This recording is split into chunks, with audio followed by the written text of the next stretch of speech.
Jake Morrison wiped the sweat from his forehead as he crawled through another narrow air vent. His small frame barely fit through the metal tunnel, but that was exactly why he had this job. The other aliens on Nexus Station were too big to squeeze into these tight spaces. The station was huge, bigger than any city Jake had ever seen on Earth. It floated in space between 3 different star systems, serving as a meeting place for dozens of alien species. Ships came and went every day, bringing traders, diplomats, and warriors from across the galaxy. Jake had been working here for 8 months now, and he still felt like an outsider. The other species barely noticed him, except when they needed someone small enough to fix the pipes and wires hidden inside the walls. To them, humans were just useful tools, nothing more. He climbed out of the vent and into the main corridor of level 15. Immediately, he had to press himself against the wall as 3 Krillian warriors stomped past. Each one stood nearly 10 feet tall, their bodies covered in thick natural armor that looked like black stone. Their heavy footsteps made the metal floor shake. One of them glanced down at Jake and made a clicking sound that Jake had learned was Krillian laughter. The alien said something in his own language to his friends, and all 3 of them clicked even louder. Jake didn't need a translator to know they were making fun of him. This happened every day. The Krillians thought humans were weak and soft. The snake-like Vorthak considered them barely worth notice. Even the smaller species looked down on humans as the weakest link in the galactic community. Jake picked up his toolbox and headed toward the next repair site. His work order said there was a broken water recycler in Section C7, deep in the lower levels of the station. Most aliens avoided the lower sections. They were dark, cramped, and uncomfortable for larger beings. As he took the elevator down, Jake thought about his life before Nexus Station. He had grown up on a small farm in Ohio, where the biggest worry was whether it would rain enough for the corn to grow. His parents had been proud when he got accepted into the Space Corps technical program. They thought he was going to see amazing things and meet incredible alien friends. The reality was much different. Jake spent most of his time alone, crawling through dirty tunnels and fixing broken equipment. When he did interact with other species, it was usually because they needed him to do something dangerous that they were too big to handle themselves. The elevator stopped at level 30, and Jake stepped out into a dimly lit hallway. The air here smelled like oil and metal, with a hint of something else he couldn't identify. The lower levels were always quieter than the rest of the station. Most of the time, Jake was the only living being down here. He found Section C7 and started working on the broken recycler. The problem was simple enough, just a clogged filter that needed cleaning. As he worked, Jake let his mind wander. He wondered what his old dog Rex was doing back home. Rex had been his best friend, always happy to see him no matter what kind of day he'd had. Jake missed having someone who was genuinely glad to see him. On the station, he was just another worker doing a job that needed to be done. Nobody cared if he was having a good day or a bad day. Nobody asked how he was feeling or if he needed anything. A strange sound interrupted his thoughts. It was like scratching, but deeper and more rhythmic than mice or rats would make. Jake turned off his work light and listened carefully. The sound was coming from somewhere behind the walls, further down the corridor. Jake knew every inch of the lower levels, or at least he thought he did. But as he followed the sound, he found himself in an area that seemed different somehow. The walls here were thicker, and there were extra support beams that didn't match the standard station design. The scratching sound grew louder, and now Jake could hear something else. It sounded like breathing, but slow and heavy, like a large animal that was tired or hurt. Jake's heart started beating faster. There weren't supposed to be any animals on the station except for a few small pets that some of the aliens kept. He followed the sound around a corner and found something that made him stop dead in his tracks. There was a section of the station that wasn't on any of the blueprints he'd studied. Heavy metal barriers blocked off a corridor, and warning signs in multiple languages covered every surface. But the signs were old and faded, and some of the barriers had gaps big enough for someone Jake's size to squeeze through. The breathing sound was definitely coming from behind those barriers, along with the scratching. Jake stood there for a long moment, torn between curiosity and common sense. The smart thing to do would be to report the strange sounds to station security and let them handle it. But Jake had learned not to expect much help from station security. They treated humans like second-class citizens just like everyone else did. Besides, what if something was trapped back there? What if some animal had gotten lost in the station's maze of corridors and couldn't find its way out? Jake couldn't just walk away without at least taking a look. He squeezed through the gap in the barriers, using his small size to his advantage for once. The corridor beyond was darker than the rest of the lower levels, lit only by a few emergency lights that cast strange shadows on the walls. The breathing sound was much clearer now, and Jake could tell it was coming from something big. Really big. Each breath sounded like wind blowing through a cave. Jake pulled out his work light and turned it on, pointing the beam down the corridor. What he saw made his blood freeze in his veins. At the end of the corridor was another barrier, but this one was different. It was made of some kind of energy field that glowed blue in the darkness. And behind that field, pacing back and forth like a caged animal, was something that shouldn't exist.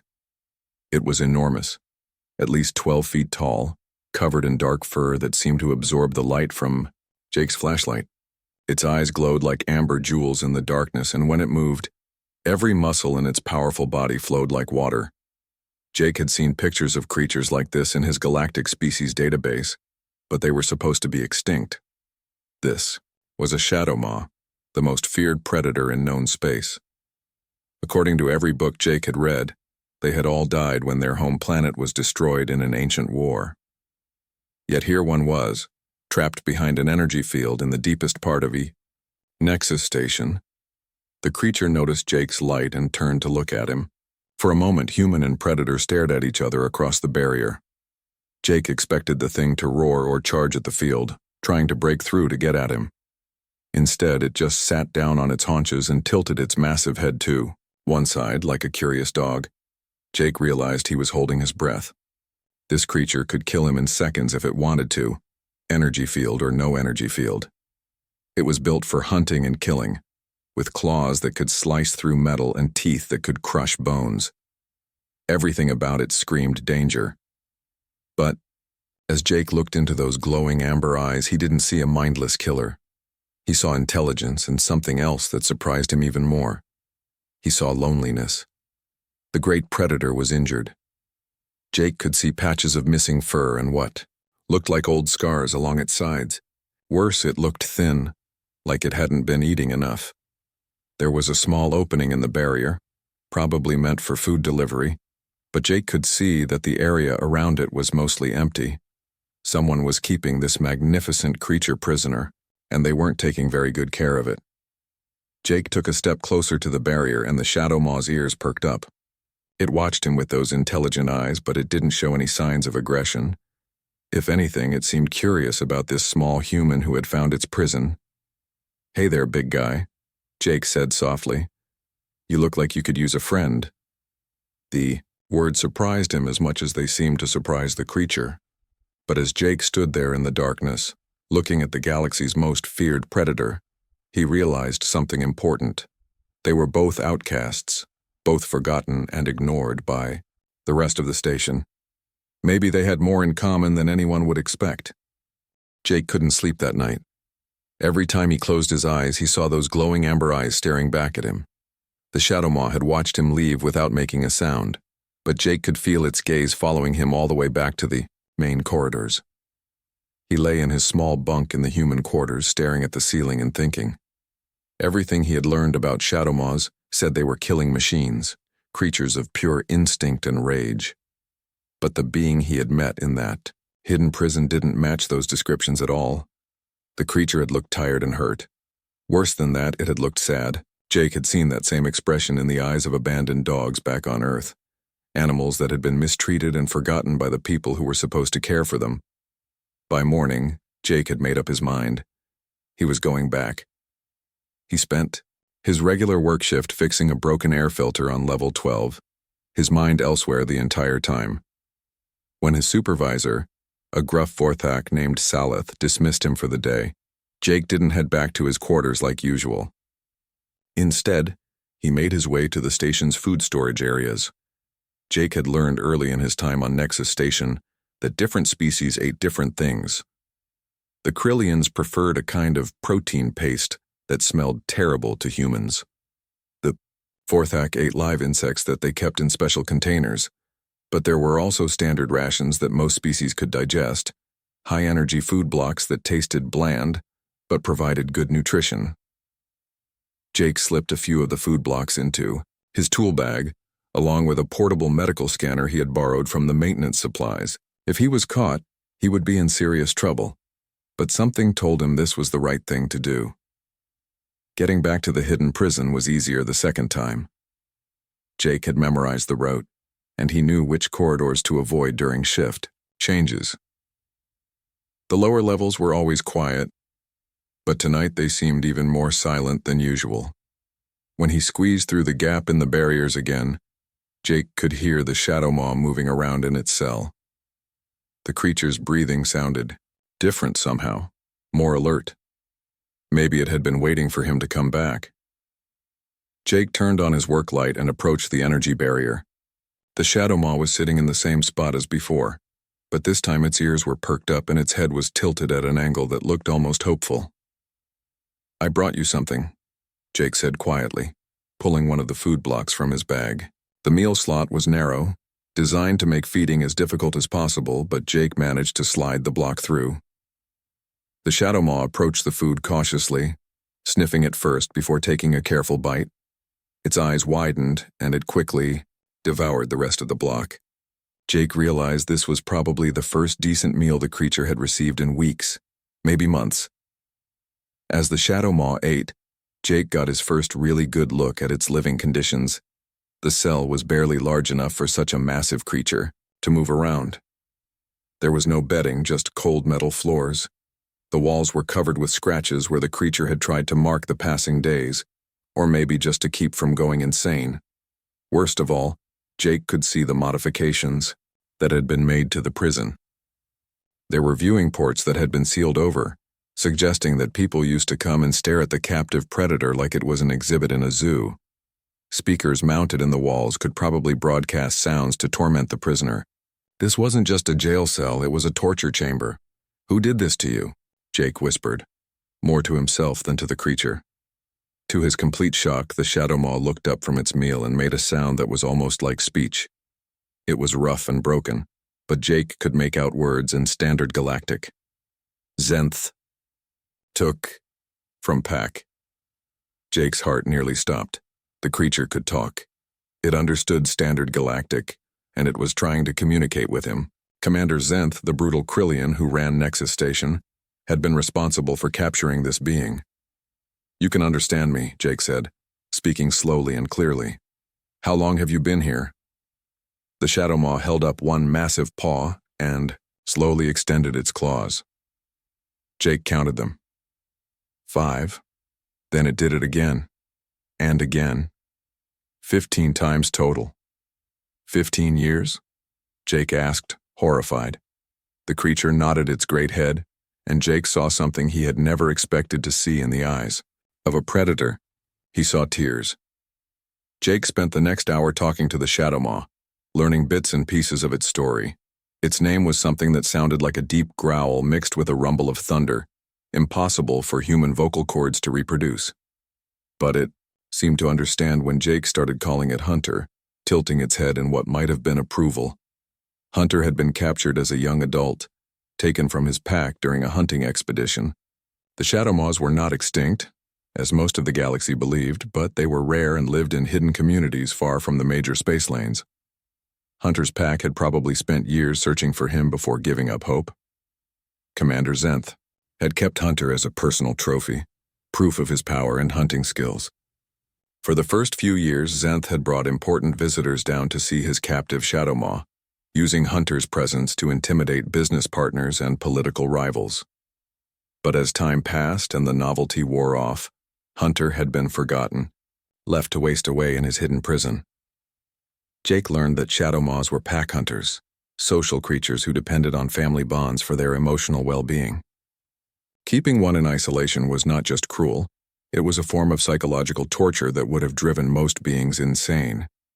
That Hunter had maintained his sanity and intelligence after 15 years alone spoke to an inner strength that Jake could barely imagine. "I'm going to help you," Jake promised, though he had no idea how. "I don't know what I can do, but I won't let you stay here like this."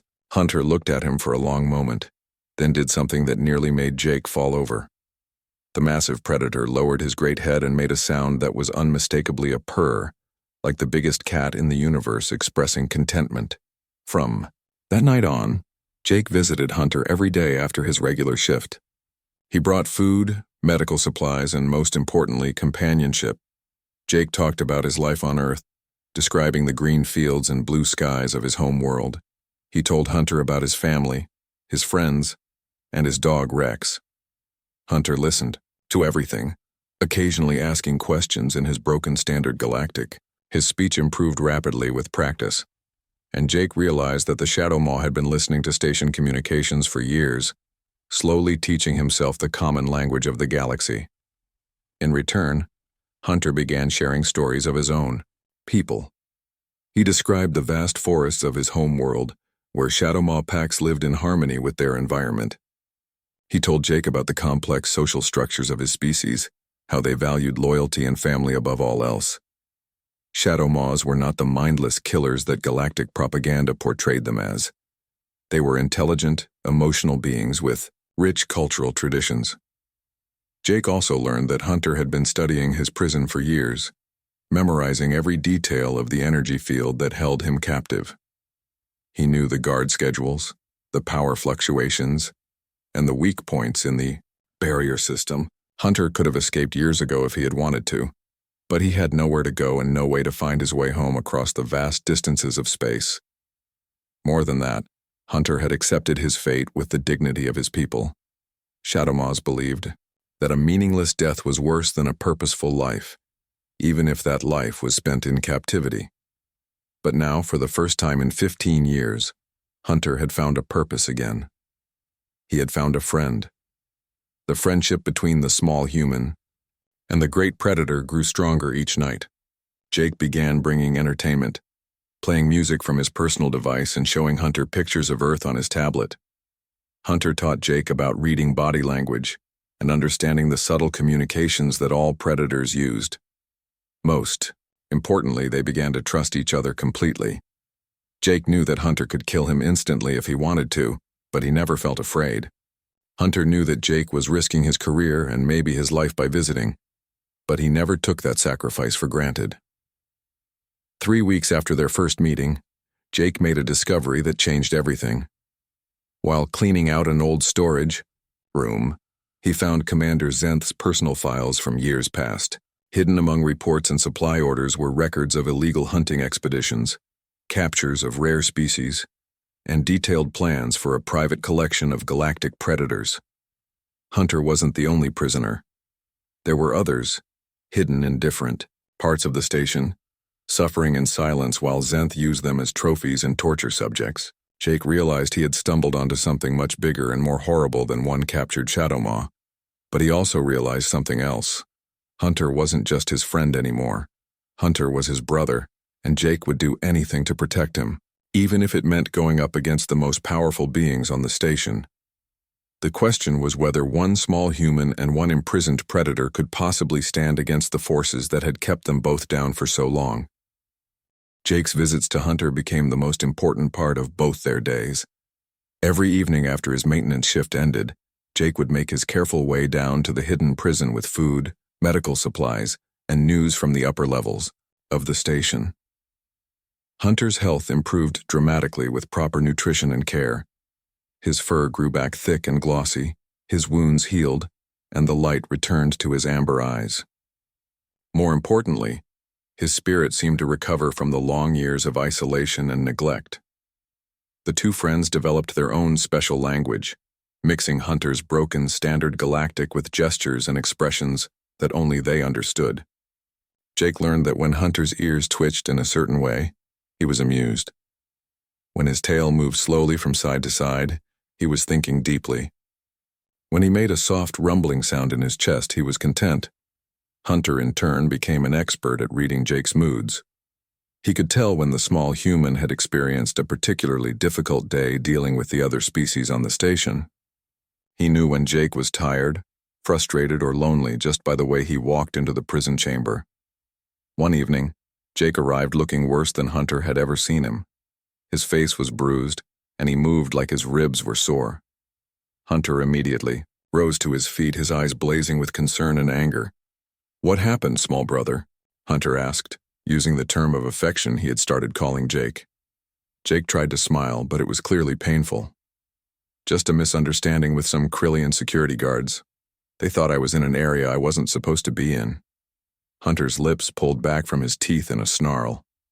"They hurt you because you are small, because they think you are weak." "It's not the first time," Jake said quietly, settling down in his usual spot near the energy barrier. "And it probably won't be the last. That's just how things are for humans. Out here." Hunter paced back and forth in his cell, his agitation clear. "On my world, pack protects pack. No one hurts family without consequences. But I'm not really part of your pack," Jake said. "I'm just a human who brings you food." Hunter stopped pacing and looked directly at Jake. "You risk your safety to care for me.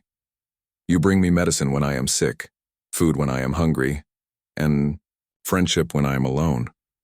You are more pack to me than some who share my blood." The conversation was interrupted by a violent coughing fit that shook Jake's small frame. He had been fighting off a respiratory infection for several days, but it was getting worse instead of better. The medical bay on the station had human medicine, but Jake couldn't go there without explaining his injuries, which would lead to questions he couldn't answer. Hunter watched his friend struggle to breathe, and his expression grew thoughtful. "Small brother, I know plant medicine. My people learned healing from the forest before we learned hunting from the stars." "Plant medicine?" Jake asked between coughs. Hunter nodded. "In the growing places of this station, there are plants from many worlds. Some grow wild, forgotten by gardeners. I remember medicines from my homeland. Similar plants should grow here, too." Hunter began describing a particular plant in detail, its leaf shape, its smell, the way it grew in clusters near water sources. Jake listened carefully, memorizing every detail. The next day, he made his way to the hydroponics bay and found exactly what Hunter had described growing in a neglected corner near the recycling systems. Jake prepared the medicine according to Hunter's instructions, boiling the leaves and drinking the bitter tea 3 times a day. Within a week, his cough was completely gone and he felt better than he had in months. "How did you know about plants that grow on this station?" Jake asked during his next visit. Hunter's expression grew sad. "For many years, I listened to everything. Communications, maintenance reports, supply manifests. I learned about every part of this station, every system, every person. It was the only way to keep my mind busy, to stop from going mad." Jake realized that Hunter knew more about the daily operations of Nexus Station than most of the people who worked there. He had spent 15 years studying his prison, not just planning an escape, but learning everything he could about the world beyond his cell. "You could have broken out years ago, couldn't you?" Jake asked. Hunter nodded slowly. "Energy field has weak cycles. Guard patterns are predictable. Station security has holes that someone my size could slip through. But where would I go? My pack is gone, my world is far away. Freedom without purpose is just another kind of prison." "And now?" Jake asked. Hunter looked at him with those intelligent, amber eyes. "Now I have purpose. I have pack again. Small pack, but true pack." That night, Hunter began teaching Jake things that no human had ever learned before. He showed him how to read the subtle body language that all predators use to communicate. He taught him to recognize the difference between true danger and empty threats, between confidence and bluffing. Krillians make themselves big to hide fear, Hunter explained. Watch their mandibles. When they click rapidly, they are nervous. When they spread their arms wide, they are trying to look more dangerous than they feel. Jake practiced these lessons during his daily work, and he was amazed at how much it changed his interactions with the other species. He could tell when someone was genuinely angry versus when they were just trying to intimidate him. He learned to stand straighter, move with more purpose, and speak with quiet confidence instead of obvious fear. The other maintenance workers began to notice the change in Jake. He seemed less nervous, more capable. He handled difficult situations with a calm assurance that surprised everyone, including himself. But the most important change was in the friendship between Jake and Hunter. What had started as kindness from a lonely human and gratitude from a desperate prisoner had grown into something deeper. They were becoming true brothers, chosen family who would protect each other no matter what. Hunter began sharing the deeper stories of his people. He told Jake about the great hunts where entire packs would work together to bring down prey that was larger and stronger than any individual hunter. He described the ceremonies where young shadow maws proved their worth and earned their place in the pack hierarchy. Most importantly, he taught Jake about the concept of chosen family. Blood pack is gift of birth, Hunter explained. But chosen pack is gift of heart. Chosen pack bonds are stronger because they are freely given. Jake, in return, shared more of his own culture. He told Hunter about human concepts like loyalty, friendship, and sacrifice. He explained how humans had learned to work together despite their physical weaknesses, using cooperation and intelligence to overcome challenges that would defeat stronger individuals. Humans sound like pack hunters too, Hunter observed. But your pack bonds cross all boundaries. You make pack with other species, even predators like me. Maybe that's our strength, Jake said. We're not the biggest or the strongest, but we're good at making friends. Hunter made that deep rumbling sound that Jake had learned meant he was thinking seriously about something. Friends, yes, but also family. You are not just friend to me, small brother. You are pack. The conversation was interrupted by the sound of footsteps in the outer corridor. Jake quickly turned off his light and pressed himself against the wall. Someone was moving around in the restricted area, someone who wasn't supposed to be there. The footsteps paused near the barriers that hid Hunter's prison, then moved on. But both Jake and Hunter knew their secret was becoming harder to keep. Jake's improved confidence and health had been noticed by others on the station. His frequent absences during off-duty hours were creating suspicion. They will discover us soon, Hunter said quietly after the footsteps faded away. Jake nodded. I know. I've been trying to be more careful, but it's getting harder to find excuses for where I go every night. Hunter was quiet for a long moment. When they find us, there will be trouble. Bad trouble. For you especially. I know that too, Jake said. But I won't stop coming. You're my friend, Hunter. You're my brother. I won't abandon you. Hunter moved, closer to the energy barrier, as close as he could get to his small human friend. And I will not let them hurt you, pack brother. Whatever comes, we face it together. Jake pressed his hand against the barrier, and Hunter pressed his massive paw against the same spot from the other side. They couldn't touch, but they could feel each other's presence through the energy field. Together, Jake agreed. Neither of them knew that their friendship was about to be tested in ways they couldn't imagine. Forces were already moving against them, and soon they would face a choice between safety and loyalty, between survival and honor. But they would face it as brothers, and that made all the difference in the galaxy. Security Chief Valkyris had always been good at finding secrets. As a Vorthak, his species was naturally skilled at tracking and hunting, and Valkyris took great pleasure in hunting down rule breakers and troublemakers aboard Nexus Station. For weeks, he had been watching Jake Morrison with growing suspicion. The small human had changed somehow. He walked differently, spoke with more confidence, and seemed healthier than before. Most suspicious of all, he had stopped appearing in the common areas during his off-duty hours. Valkyris began following Jake at a distance, using his natural stealth abilities to stay hidden. The Vorthak could move through shadows like liquid, making almost no sound as he slithered through corridors and ventilation shafts. On the night that would change everything, Valkyris followed Jake down to the restricted lower levels. He watched from the darkness as the human squeezed through gaps in the security barriers and disappeared into areas that were supposed to be sealed off. Valkyris waited several minutes, then followed. What he discovered made his cold reptilian blood sing with excitement. Hidden behind layers of old security measures was a prison cell containing something that should not exist. A living shadow maw. The galaxy's most feared predator was being kept in secret. But even more interesting was watching Jake Morrison sit beside the energy barrier, talking to the creature like they were old friends. The human was feeding the beast, caring for it, and most shocking of all, the shadow maw was talking back. Valkyris recorded everything on his personal device, capturing clear images of Jake's face and the imprisoned predator. This information was worth a fortune.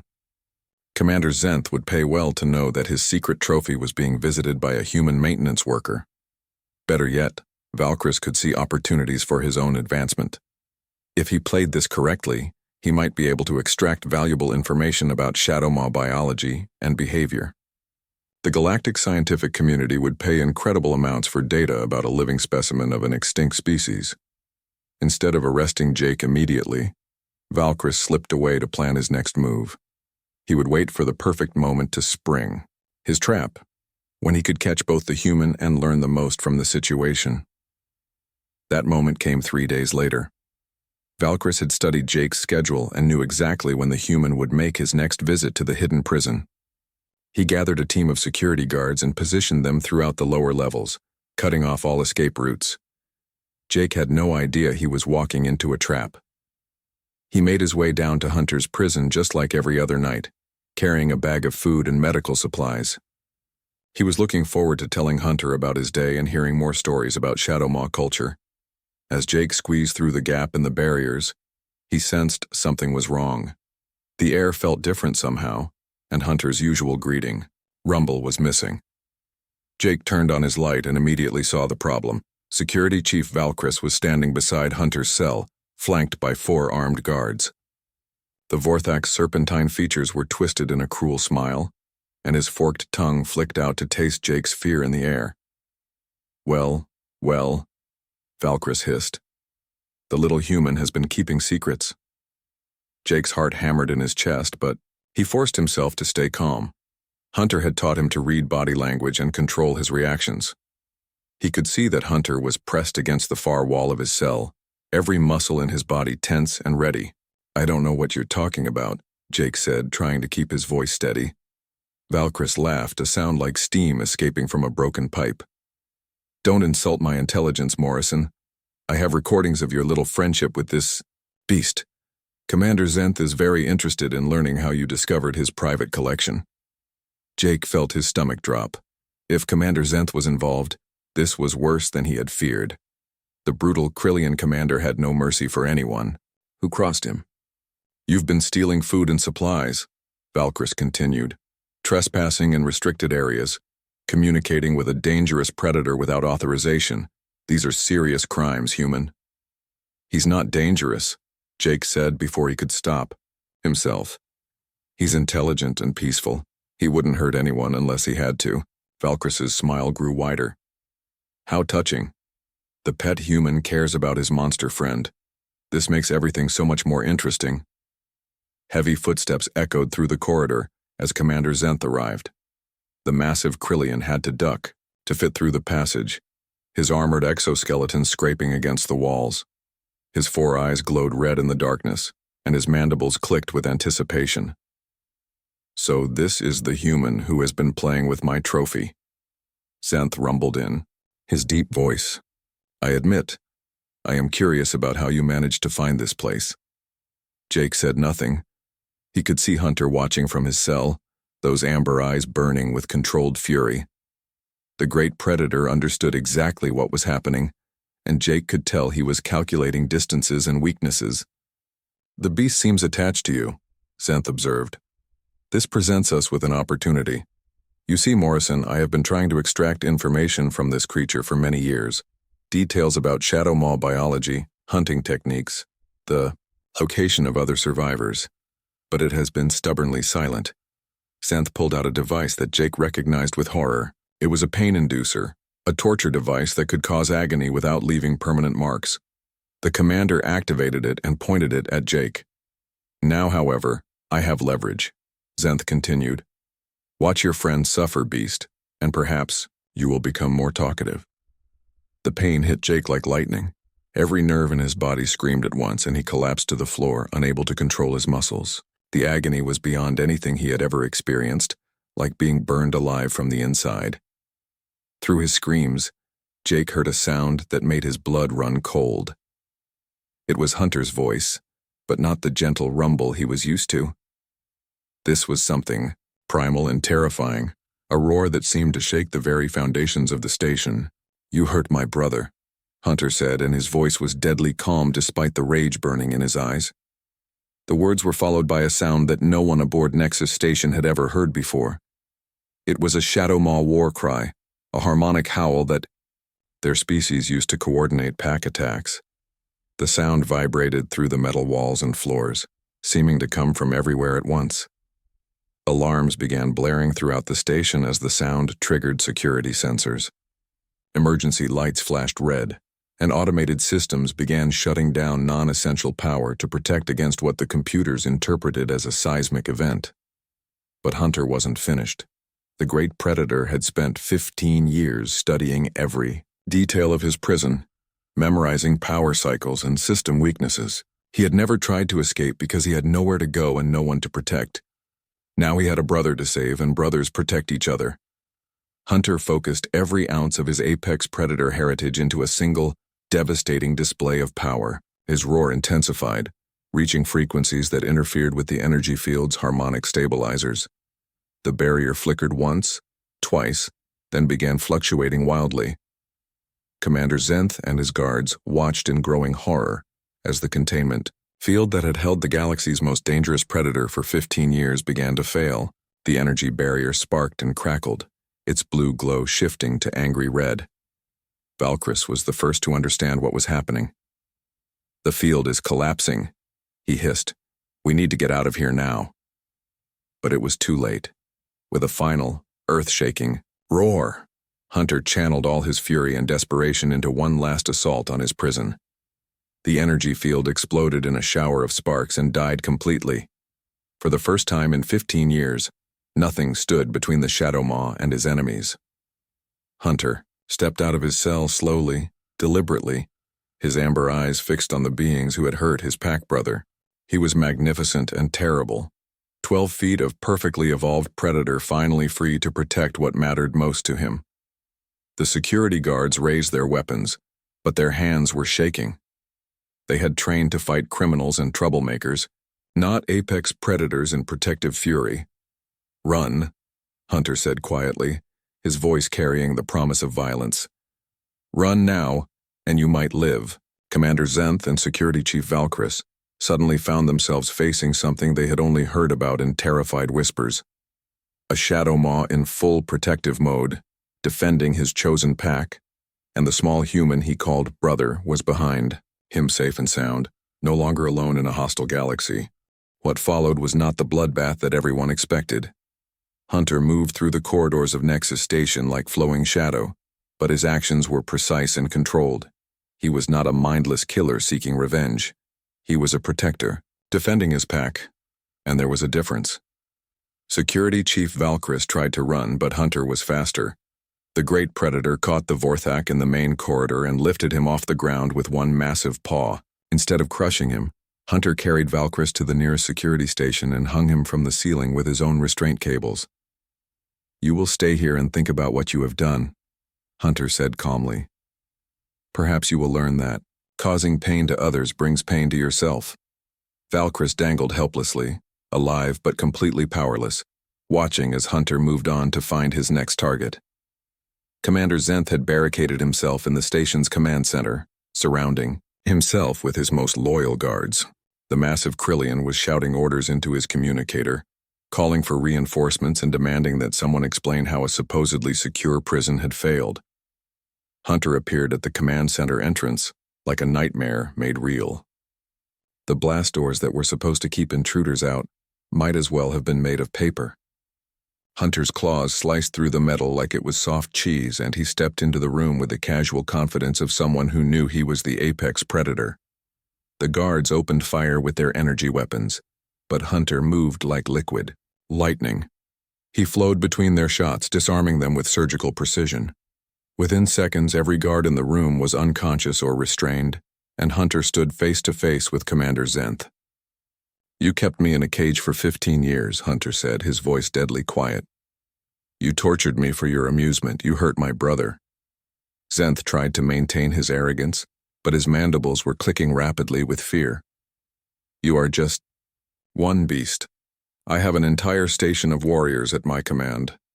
Hunter tilted his head, and for the first time since his escape, he smiled. It was not a pleasant expression. "Listen, Commander. Do you hear that?" Zenth strained his ears and realized that Hunter's war cry was being answered. From deep within the station came 3 more harmonic howls, each one slightly different in tone and pitch. Other Shadow Maws were responding to their pack brothers' call. "Impossible," Zenth whispered. "They are extinct. You are the last one." "No," Hunter said. "I am not the last. I am the first to be free." What happened next changed everything anyone thought they knew about Nexus Station. 3 more Shadow Maws emerged from hidden prisons throughout the complex. They had been kept in separate sections, isolated from each other, each one believing they were alone in their captivity. The first was a female named Storm, smaller than Hunter but just as deadly. She had been captured 20 years earlier and held in the science section, where researchers had performed painful experiments on her in the name of galactic knowledge. The second was an older male called Shadow, a grizzled veteran who had been imprisoned for nearly 30 years. His cell had been in the military section, where Krillian officers had used him for combat training exercises. The third was the youngest, barely more than an adolescent named Swift. He had been taken only 5 years ago and kept in the diplomatic wing, where visiting dignitaries could see proof of the station commander's power and hunting skills. As the 4 Shadow Maws reunited in the station's central hub, something beautiful and terrible happened. They performed the ancient greeting ritual of their people, touching foreheads and sharing scents, confirming that they were indeed pack and family. But then they all turned to look at Jake, the small human who stood behind Hunter, still shaken from his torture but alive and safe.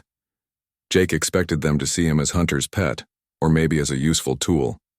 Instead, Storm approached him and lowered her massive head in a gesture of respect. Shadow followed, then Swift. They were acknowledging him as pack, recognizing the bond he shared with Hunter. Hunter looked at his reunited pack and then at his human brother. In front of all of them, he spoke the ancient words that would change the course of galactic history. "Pack brothers and sisters," Hunter said formally, "I present Jake Morrison. He is human, but he is pack. He found me in darkness and brought me light. He risked everything to show kindness to a stranger. He is small in body, but large in heart." Hunter pressed his forehead against Jake's, completing the ritual that made Jake an honorary member of the Shadow Maw pack. "I name him Pack Leader, for he has shown the greatest strength of all, the strength to love without fear." The other Shadow Maws made sounds of agreement and respect. To them, Jake was not the weakest being on the station. He was the bravest, because he had looked at the galaxy's most feared predator and chosen friendship over fear. Word of what was happening spread quickly through Nexus Station. Aliens from dozens of species gathered in the main corridors, watching in amazement as 4 Shadow Maws moved through the complex with purpose and precision. But the predators were not killing randomly. Instead, they were systematically finding every being who had participated in their capture and imprisonment. The Krillian guards who had enjoyed watching the prisoners suffer found themselves locked in their own cells. The scientists who had performed painful experiments were stripped of their equipment and credentials. The diplomats who had used the captive Shadow Maws to intimidate others were publicly humiliated and sent away in disgrace. But the most dramatic change was in how everyone looked at Jake. The small human maintenance worker who had been ignored and dismissed by everyone on the station was now walking beside 4 apex predators who clearly considered him their leader. Species that had barely acknowledged Jake's existence now watched him with respect and wonder. The Vorthak traders who had always pushed past him in corridors now stepped aside and nodded politely. The Krillian warriors who had mocked his size now looked at him with something approaching fear. But the real transformation was in Jake himself. Months of friendship with Hunter had taught him to carry himself with quiet confidence. He understood now that strength came not from muscle or claws, but from the courage to stand up for what was right, even when you were the smallest being in the room. When Galactic News Services arrived to report on the story, they found something unprecedented. 4 supposedly extinct shadow maws were living peacefully on Nexus Station, taking guidance from a human who had never fired a weapon or won a fight, but who had proven that the greatest power in the universe was the ability to make friends across species lines. Jake became something of a celebrity, traveling throughout the galaxy with his pack brothers and sisters. But he never forgot the lesson Hunter had taught him.